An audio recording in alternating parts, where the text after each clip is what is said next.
Welcome back. I'm at the World Economic Forum here in Jakarta with Hans-Paul Berkner, the Global Chairman of Boston Consulting Group. We're talking about Indonesia, ASEAN and the ASEAN Economic Community, which comes into force this year. We touched off on telecommunications and digital infrastructure, and you started telling me how Indonesia could be the leader. 17,000 islands. How can that? Well, of course, when you think about financial inclusion, that means, giving people an account. You can do this via mobile phones. Mm-hmm. How can you reach out to people on maybe not 17,000 islands, because not all of them are inhabited, but I think you can really bring education via online to a lot more students, good quality education. Of course, you need also some teachers on the ground, but I think a lot more of the rollout can happen via technology, healthcare. I think lots of services really are, are able to be digitized and brought to the people much faster, much more information to farmers, to people, so that they have more transparency, where to buy, at what price, where to sell at what price. So I think it really enables people to a much larger extent, and I think especially to the rural areas which you cannot access with the landlines, way too expensive. I think mobile telephony makes it much more possible, and I think you can really jump to the next level much faster. So with mobile comms, no landlines, would you say that being the transfer of information is the most important initial stage? Absolutely.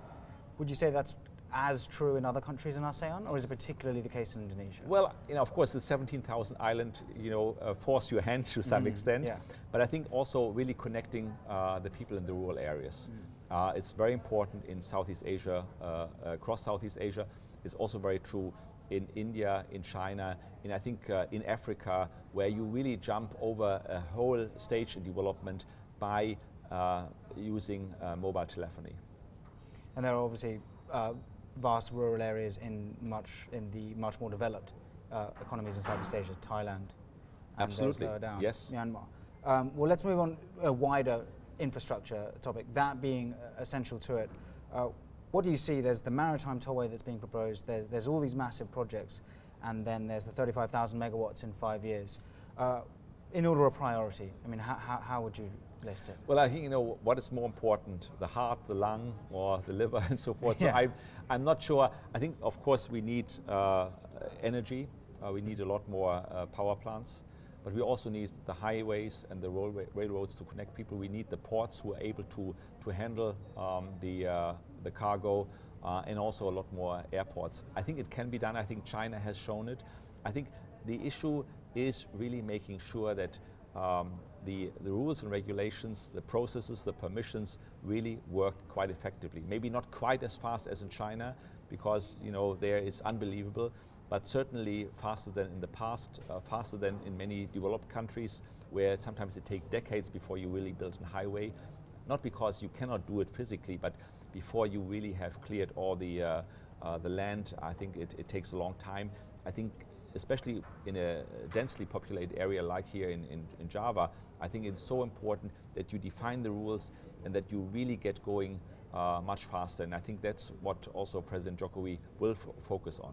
Belief that your investment will be protected if you do put it Absolutely, and I think when we talk about the rule of law, it means commitments need to be kept, and they need to be kept for decades, especially when you talk about infrastructure.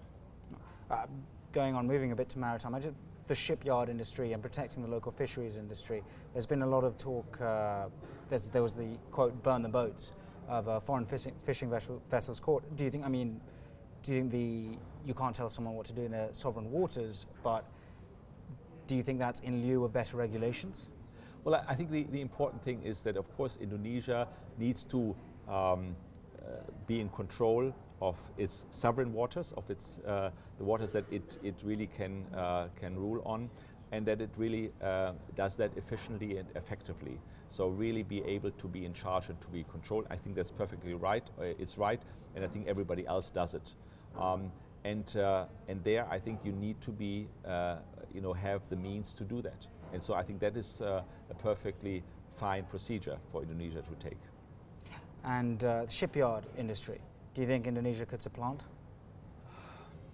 I think shipyards have moved from Europe, North America to Japan, then to Korea, and now the Koreans are struggling with the Chinese and competing with the Chinese. I'm not in a position to say, Indonesia can build very effective and efficient and competitive shipyards. Possibly, I don't know. One of many possibilities. We've just got a couple of minutes left. Perhaps let's just talk about Indonesia, the economy in general.